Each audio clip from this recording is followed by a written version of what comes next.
digo infelizmente porque meses despois da última, en que vostede recoñeceu que era inxusto que por volta de 80 mariscadores e mariscadoras quedasen sen ningún tipo de ingreso como consecuencia dunha actuación de rexeneración que desenvolve o Ministerio de Transición Ecolóxica, a situación continúa igual.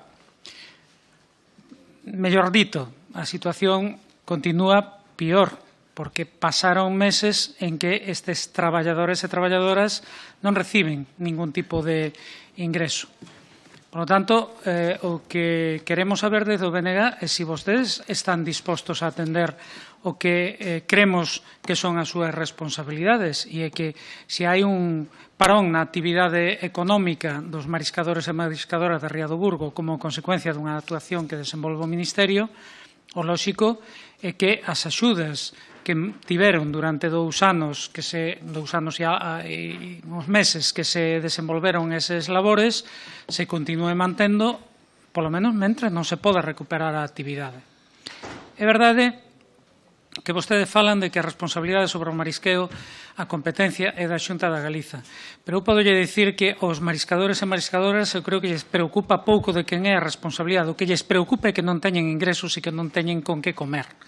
Por tanto, señor secretario de Estado, creo que farían ben en ser mínimamente sensíveis a unha situación que, sendo un colectivo non moi numeroso, non deixa de ser menos dramática e actuar en consecuencia. Quen tenga capacidade de xestionar coa Xunta de Galiza para se poñer de acordo é o Ministerio. Non poden trasladar esa responsabilidade nin aos mariscadores nin ás mariscadoras nin a ninguén máis que a vostedes propios. Por tanto, a pregunta é, van, unha vez que entendo que están en proceso de pagar os meses que estaban pendentes de xaneiro a marzo de 2024, van prorrogar esas axudas? Esa é a pregunta.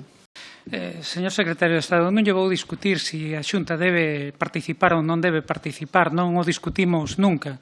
O que si lle decimos é, vostede é consciente de que estamos falando de 80 persoas que desde o mes de marzo non teñen ningún tipo de ingreso?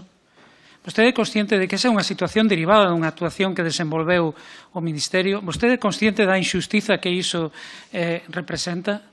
Por tanto, a isto engadido que esta semana houve unha reunión da mesa de seguimento a que, por certo, non participou ningún representante da Administración do Estado, que evidentemente é interpretado como desinterese pola situación destes mariscadores e mariscadoras. Por tanto, eu creo que o Ministerio debería mudar de actitude. Se entende que a Xunta debe participar, pois ter unha posición activa para lograr que haxa esa participación económica da Xunta. Pero, en todo caso, garantir que os mariscadores e mariscadoras van ter as axudas que necesitan e que son de xustiza. Iso é, polo menos, o que entenden eles e o que, evidentemente, aquí reclama o BNG.